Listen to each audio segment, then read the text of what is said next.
Bismillahirrahmanirrahim. Assalamualaikum warahmatullahi wabarakatuh.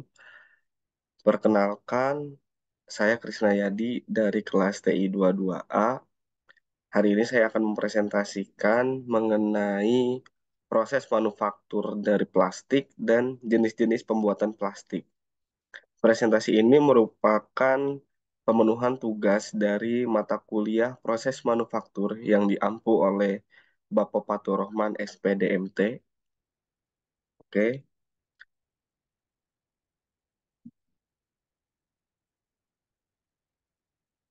Oke, baik. Saya akan lanjutkan pada slide ini. Kita akan membagi tiga pokok bahasan yang akan didiskusikan. Yang pertama yaitu pendahuluan.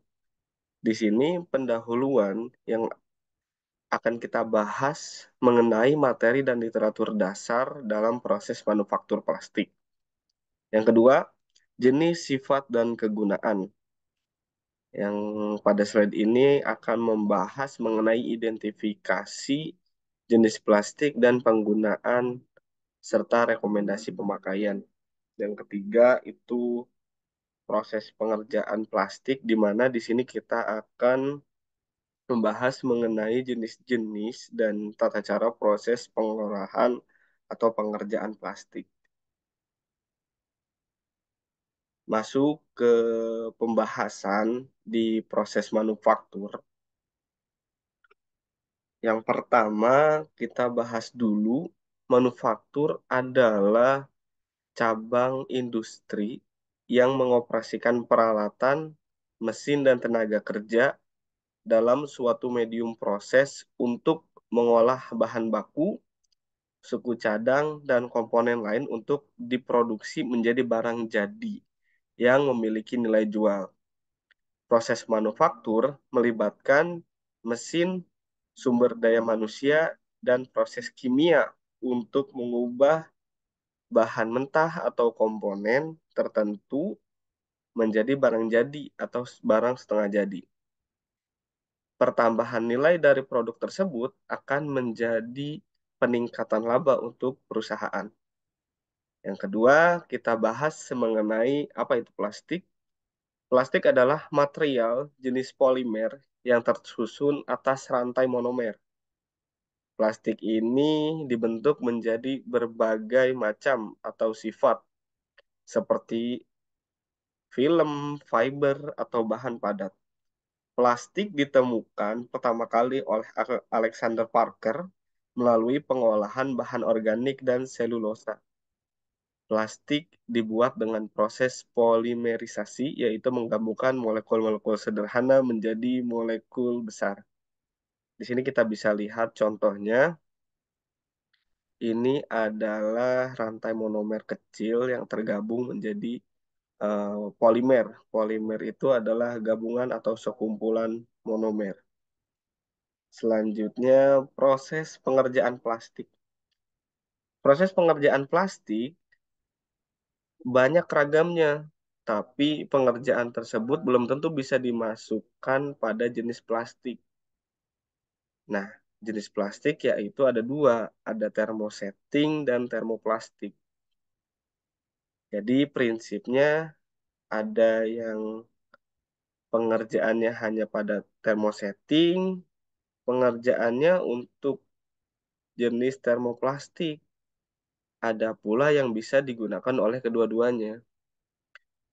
Metode-metode yang digunakan untuk mengkonversi bahan plastik dalam bentuk pelet atau benih plastik, kemudian butiran, serbuk, dan lembaran, serta cairan atau dibentuk preform ke bentuk atau bagian. Bahan plastik mungkin mengandung beberapa zat aditif yang mempengaruhi sifat yang processability dari plastik, termasuk membentuk bagian da- dan dilanjutkan untuk berbagai operasi tambahan seperti pengelasan, perekatan ikatan, permesinan, dan permukaan dekorasi atau lukisan. Atau contoh lain adalah metallizing. Oke, kita next ya. Selanjutnya, bahasan kedua yaitu mengenai jenis, sifat, dan penggunaan plastik. Di sini kita bisa lihat ada identifikasi jenis-jenis plastik dan ada kode. Kode ini adalah kode untuk recycle, di mana jenis plastik itu diidentifikasi dan dibedakan menjadi jenis polimer. Yang pertama PETE atau PET, singkatan dari polyethylene terephthalate. Jenis plastik ini berkode 1, merupakan fiber bebas kerut. Biasanya PET sebagian besar digunakan untuk keperluan kemasan makanan atau minuman karena kemampuannya yang kuat untuk mencegah oksigen masuk dan merusak produk di dalamnya. Jenis plastik PET juga membantu menjaga agar karbon dioksida dalam minuman tidak terkarbonasi keluar. Nah, rekomendasi digunakannya itu hanya sekali pakai. Jadi tidak bisa untuk digunakan kembali setelah barang itu digunakan. Dan penggunaannya seperti botol plastik, botol minyak sayur, dan tempat makan open proof. Yang kedua, ada HDPE atau High Density Polyethylene, di mana produk kedua ini cukup spesial dari produk lainnya karena ia merupakan lantai polimer tunggal yang membuat dirinya sangat padat. Oleh karenanya, HDPE diketahui lebih kuat dan lebih tebal daripada PET.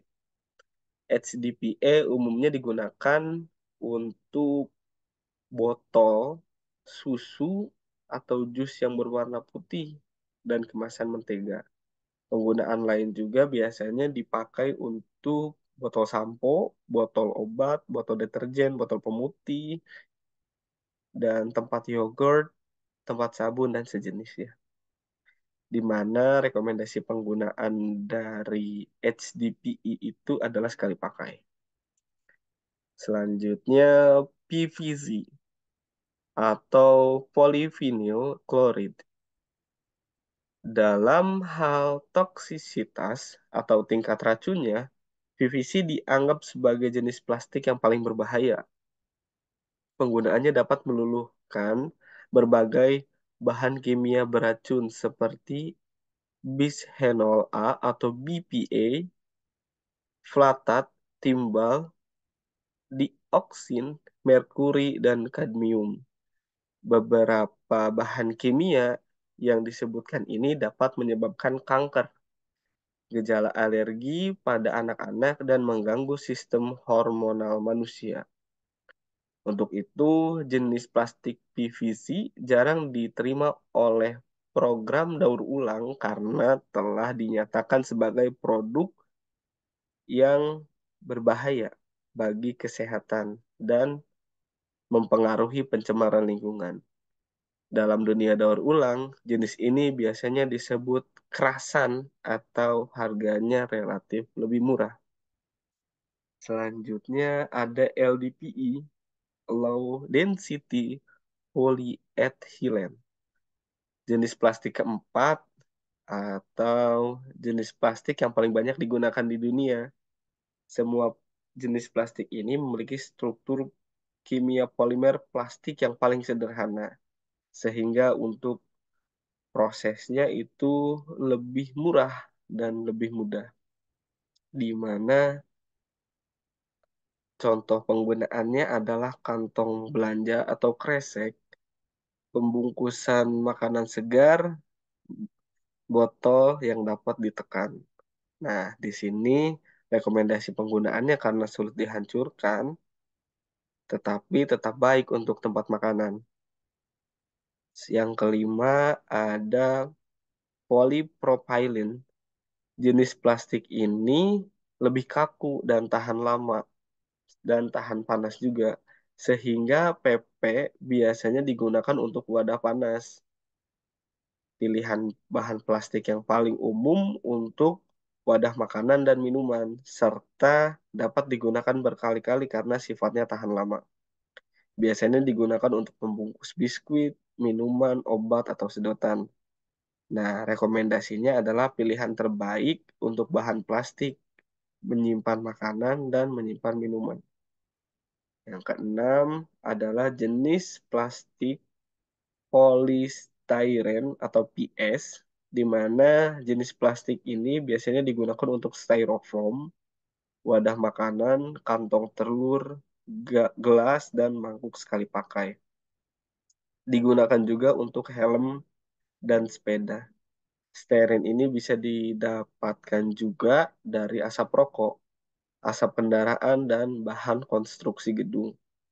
Ketika terpapar dengan makanan yang panas atau berminyak, PS dapat menjadi racun bagi otak ataupun sistem saraf. Dapat mempengaruhi gen, paru-paru, hati, dan sistem imun dalam tubuh. Mengganggu hormon estrogen dan berakibat pada masalah reproduksi.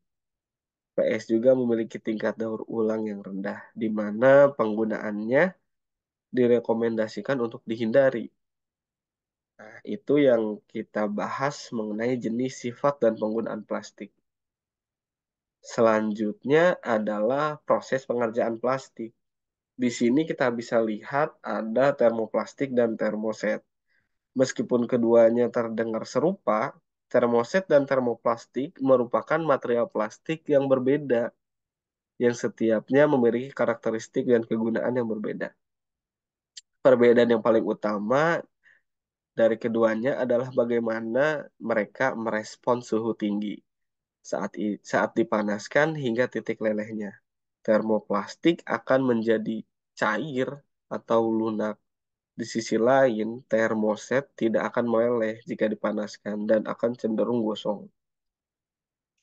Mudahnya itu seperti ini. Termoset bisa dianalogikan seperti beton yang jika sudah dibentuk tidak bisa dicairkan kembali, sedangkan termoplastik sebagai air jika sudah menjadi es bisa diubah kembali menjadi bentuk cair. Pemahaman di sini juga perbedaan dari kedua jenis plastik ini adalah salah satu eh, kelas yang fundamental. Kesalahan pemilihan jenis produk yang digunakan akan berujung pada gagalnya produk yang Anda hasilkan. Maka dari itu, mari kita bahas lebih jauh mengenai proses pengerjaan bahan plastik. Nah, pertama ini kita akan membahas mengenai proses pengerjaan termoplastik. Di sini, proses pertamanya salah satunya adalah proses permesinan. Pada prinsipnya, pengerjaan plastik dengan permesinan dapat dikerjakan dengan berbagai cara pengerjaan logam atau kayu yang biasanya. Hanya harus mengadakan perubahan pada alat potong atau setting ukuran sesuai dengan kemauan dari pengguna. Hal yang harus diperhatikan adalah sifat plastik yang sensitif terhadap panas dibandingkan logam. Dapat melakukan proses pemotongan sedikit demi sedikit dengan kecepatan pemotongan yang tinggi dan pemakanan yang rendah, di mana jenis-jenis permesinan yang bisa digunakan untuk pengerjaan termoplastik adalah menggores atau memotong. Biasanya ini ada mesin khususnya, kemudian ada proses kikir, bor gergaji, pembuatan ulir, gerinda, dan poles, bubut, dan fries, di mana barang-barang ini sudah umum atau biasa kita lihat, jadi tidak perlu kita berikan contoh pengerjaannya. Yang kedua, yaitu pengelasan. Pada prinsipnya, hanya termoplastik yang dapat dilas. Itu pun harus dengan bahan yang sama. Ini karena setiap jenis plastik mempunyai berat molekul yang berbeda. Jenis-jenis pengelasannya, yang pertama ada pengelasan dengan elemen panas, yang kedua ada pengelasan dengan gas panas, yang ketiga adalah gesek, Yang keempat adalah dengan frekuensi tinggi, dan yang kelima adalah ultrasonik. Ya, seperti ini salah satu contoh pengelasan secara teknis dan pengerjaannya sama seperti pengelasan-pengelasan pada umumnya. Selanjutnya ada proses pengeleman. Pengeleman adalah suatu sistem penyambungan yang modern. Dengan pengeleman, bahan yang akan disambungkan tidak perlu dilelehkan seperti pada pengelasan. Oleh karena itu, pengeleman lebih baik dari beberapa sisi dibandingkan pengelasan. Pengeleman bisa dipakai untuk penggunaan acryl glass. Pengeleman juga bisa dipakai menyambungkan bahan-bahan dengan eh, konstruksi atau molekul yang berbeda, yang mana hanya dengan mengelemnya saja itu sudah terbentuk. Misalnya, pengerjaan teknik anti korosi. Pengeleman juga sangat ekonomis untuk pengerjaan assembling. Misalnya penyambungan pipa. Oke, selanjutnya ada proses calendering, di mana proses calendering itu adalah proses lembaran-lembaran dari material termoplastik dibuat dengan cara melewati polimer halus yang dipanaskan di antara dua buah roll atau lebih. Nah, em, biasanya roll itu terdiri dari 4 sampai 5 roll utama. Seperti yang ada di gambar ini ya, ini kalender roll, ada feedstocknya, fabriksnya, ini ada arah putarannya, dan eh, kemana plastik itu akan keluar. Susunan ini biasanya bermacam-macam. Ada yang berbentuk I, berbentuk L, dan berbentuk F, sehingga berbentuk Z. Dalam proses rendering, biasanya plastik dibuat menjadi gulungan antara dua roll yang membuatnya ke sebuah yang kemudian sekitar satu atau lebih gulungan sebelum melepaskan berbagai film yang berkelanjutan. Kain atau kertas dapat diberi umpan menjadi gulungan yang terakhir, sehingga mereka menjadi diresapi dengan baik oleh plastik. Nah, prinsip kerja mesin roll termoplastik itu dilelehkan pada extruder, kemudian ekstruksi keluar. Plastik dalam keadaan leleh ditempatkan di antara bantalan roll dan di roll untuk membentuk menjadi lembaran. Plastis diekstruksi ini dipindahkan pada ban yang berjalan pada awal roll. Bantalan tersebut dalam keadaan panas menjadi keadaan plastik yang berbentuk semi leleh, sehingga kemungkinan untuk di roll dalam bentuk yang lebih tipis sebagaimana dihasilkan dalam lunar tersebut, yang posisinya semakin dekat satu sama lain. Roll ini dipindahkan ban berjalan lagi. Dibawa pada alat pengaduk keluar dari alat ini, kemudian dipindahkan lagi dengan ban berjalan ke mesin rollnya. Mesin ini, di mesin ini termoplastik di roll sesuai dengan ukuran yang diinginkan dan dilakukan pada roll penarik. Apabila ketebalan lembaran sudah sesuai dengan kriteria, kemudian pendingin pada roll harus digulung. Contohnya produk dengan proses calendering ini adalah pembuatan untuk jas hujan, pembuatan plastik untuk alas tidur bayi, dan pembuatan plastik yang biasa digunakan di rumah-rumah seperti cover sheet plastik. Selanjutnya ada proses injeksi. Proses injeksi ini adalah pembentukan produk berbahan plastik dengan cara menginjeksi atau menyuntikkan cairan. cairan yang cair ke dalam sebuah rongga cetak, kemudian didinginkan dan dikeluarkan dari rongga cetak. Material ini berbentuk granula atau butiran-butiran kecil, maupun powder ataupun larutan. Pengerjaan ini menggunakan cetakan tertutup. Dan yang terakhir ada proses blowing. Blow molding atau blow forming adalah salah satu pembuatan termoplastik yang bentuknya memiliki rongga-rongga pada bagian tengah dari produk. Plastik cair pada proses ini berbentuk pipa, kemudian ke dalam cetakan dimasukkan lalu menempel hingga dinding cetakan. Pada hasilnya, cetakan yang diproses ini cenderung memiliki ketebalan yang tidak merata dan umumnya berupa produk silinder. Proses ini terdiri dari pembentukan sebuah tabung atau disebut parison dan memasukkan udara atau gas lain yang menyebabkan tabung tersebut mengembang menjadi berongga, tertiup bebas sesuai dengan cetakan untuk membentuk produk dengan ukuran atau bentuk tertentu. Parison secara tradisional dibuat oleh proses ekstruksi. Nah, prinsip kerja dari mesin blowing, untuk pengerjaan blowing dibutuhkan mesin ekstruksi dan mesin cetakan.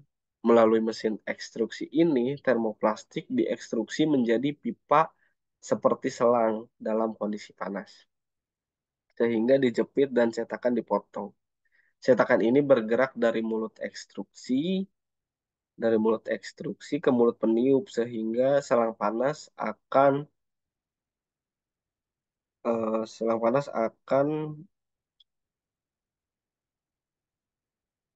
menekan plastik hingga membentuk sesuai dengan bentuk cetakan. Pengerjaan blowing biasanya digunakan untuk membuat botol-botol kemasan dan dirigen atau tangki air dengan kapasitas kecil sampai besar. Oke, selanjutnya ada proses pengerjaan thermosetting. Di sini kita bisa lihat prinsip hand layout atau prinsip cetak cetak tekan ditunjukkan pada gambar nomor 1. Nah, di sini ada sejumlah bahan yang dimasukkan ke dalam proses yang telah dipanaskan terlebih dahulu. Pada waktu cetakan ditutup, bahan yang telah lunak atau tertekan sehingga mengalir ke rongga-rongga yang ada pada cetakan. Bahan yang digunakan dapat berbentuk serbuk atau tablet prak bentuk. Tekanan yang lazim digunakan itu berkisar 0,7 sampai 55 megapascal, tergantung pada bahan yang digunakan atau bentuknya. Suhunya berkisar antara 120 hingga 205 derajat Celcius. Panas sangat penting pada proses ini karena pertama-tama diperlukan platisasi, kemudian untuk polimerisasi atau untuk pengerasan. Serbuk perlu dipanaskan secara merata, suatu hal yang cukup sulit karena daya hantar panas bahan tidak baik. Beberapa jenis bahan diolah dengan penekanan, akan tetapi siklus pemanasan dan pendinginan cetakan yang cepat akan menimbulkan kesulitan. Produk mungkin bisa cacat sewaktu-waktu, dikeluarkan bila pendingin atau pendinginan cetakan tidak sempurna. Yang kedua ada proses transfer. Nah, proses transfer di sini bisa kita lihat eh, serbuk termoset pada bagian perak bentuk diletakkan pada tempat tersendiri atau alam ruang tekanan di atas rongga cetakan. Ya, bisa kita lihat di gambarnya. Nah, di sini bahan mengalami plastisasi akibat panas dan tekanan rongga yang diinjeksi ke dalam rongga cetakan. Ya, ada rongga cetakan, terus cairan panas. Nah, di sini bahan tersebut kemudian mengalami pengerasan. Waktu reaksi pengerasan untuk cetak transfer lebih cepat dibandingkan proses cetak tekan karena pengisian pun lebih singkat karena digunakan bahan pembentuk yang lebih keras dan lebih besar yang dapat dipanaskan dengan cepat. Proses ini sangat cocok untuk membuat bagian-bagian yang memerlukan sisipan logam kecil karena bahan yang dipanaskan memasuki rongga-rongga cetakan sehingga bertahap bertahap tanpa tertekan tekanan yang lebih tinggi. Bentuk yang rumit dan bentuk dengan variasi penampang yang lebih besar juga dapat dihasilkan dengan cara cetak transfer. Keterbatasan dari proses ini adalah hilangnya bahan yang ada dalam saluran pengalir. Nah, sprue dan harga cetakan yang lebih mahal dibandingkan dengan cetakan proses cetak tekan atau hand layout. Selanjutnya ada proses injeksi. Nah, proses termoset dalam batas-batas tertentu dapat dibentuk dengan beberapa cara cetak injeksi. Setelah dimodifikasi mesin cetak injeksi untuk bahan termoplastik, dapat diubah menjadi keperluan cetak eh, injeksi ini. Nah, di sini ada nozzle. Nozzle itu yang arahnya corong penyebar itu yang dekat sprue atau ruang pemanas yang merupakan bagian terpenting dalam mesin harus dipanaskan dan dinginkan selama siklus injeksi. Mula-mula resin dipanaskan dalam silinder yang mengelilingi penekanan sampai lunak, namun belum terpolimerisasi. Pada waktu menekan resin melalui nozzle ke dalam cetakan, terjadi panas tambahan. Pada saat cetakan penuh, nozzle didinginkan dengan cepat menggunakan aliran air yang mencegah polimerisasi bahan yang tersisa. Mesin ulir umpan balik kini mulai digantikan dengan mesin cetak Z atau mesin injeksi. Seperti tampak pada gambar yang ada di sini, bahan masuk di bawah terpengaruh oleh proses gravitasi, sementara didorong oleh ulir yang berputar. Ya, kita lihat di situ ada gambarnya, yang gambarnya yang putih itu di belakang seperti pipa. Pada saat proses berputar, bahan yang terplastisasi di muka ulir dan masih terhalang oleh planier sampai terkumpul sejumlah bahan tertentu. Planier kemudian turun dan ulir memaksa bahan masuk ruangan transfer. Bahan kemudian ditekan memasuki rongga cetakan. Kemudian ada proses spraying atau proses penyemprotan. Pengerjaan plastik dengan spraying menggunakan suatu alat penyemprotan dikendalikan oleh seorang operator dengan kontrol komputer. Hal ini merupakan paling populer di pertengahan abad 21 karena pembuatan produk dengan cara spraying biasanya digunakan dengan komponen pendukung untuk struktur solid dan aplikasi lainnya. Alat penyemprotan itu biasanya eh, dilengkapi dengan mekanisme pemotong serat atau fiber ataupun helaian-helaian yang kemudian didistribusikan sepanjang permukaan cetakan. Kemajuan teknologi dengan cara spraying telah terbukti lebih efisien dan merupakan sistem penyemprotan yang lebih bersih. Dengan mengurangi emisi stirena, kapasitas penyemprotan yang lebih besar, dan keseragaman lebih baik di pola penyemprotan. Alat penyemprotan dihasilkan dengan konfigurasi yang masing-masing kemampuannya berbeda-beda. Di sini ada contoh alat semprotnya ya, bisa dilihat yang gambar backgroundnya warna kuning. Kemudian yang selanjutnya adalah proses casting atau proses pengecoran. Bahan termoset yang dicor antara lain adalah penol, polyester, epoksi, dan resin akrilik. Yang terakhir ini sangat cocok untuk lensa optik dan penggunaan lainnya yang memerlukan plastik yang sangat jernih. Resin ini mudah dicor karena memiliki sifat fluiditas yang baik.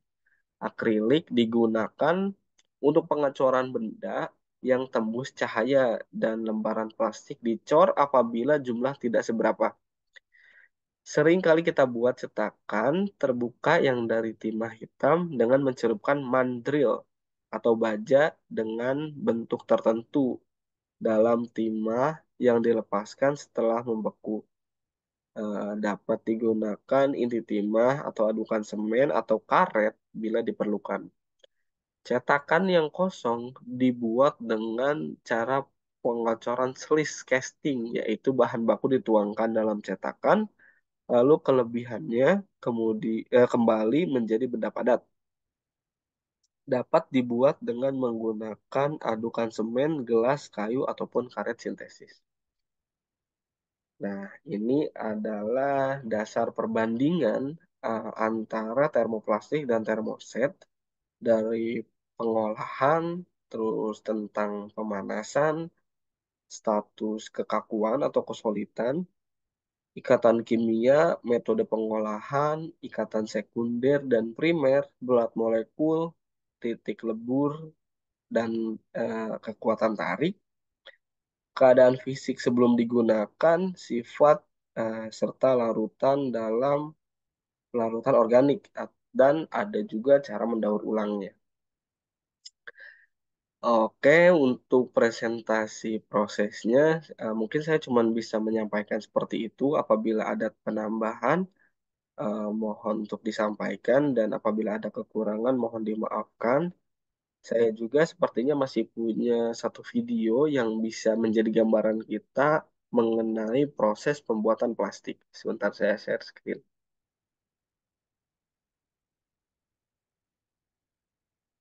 Hmm,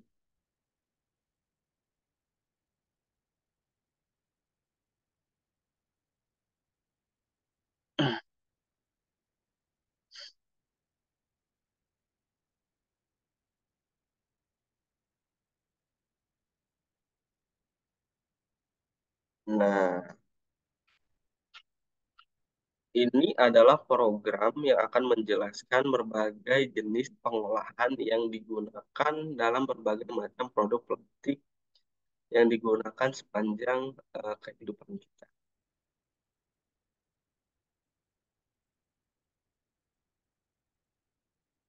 Nah, mungkin menjadi awal yang baik untuk cetakan injeksi digunakan di bagian-bagian plastik menggunakan dua bagian yang ditutup atau disuntikan dengan plastik lelek untuk membentuk bagian-bagian individu seperti ini.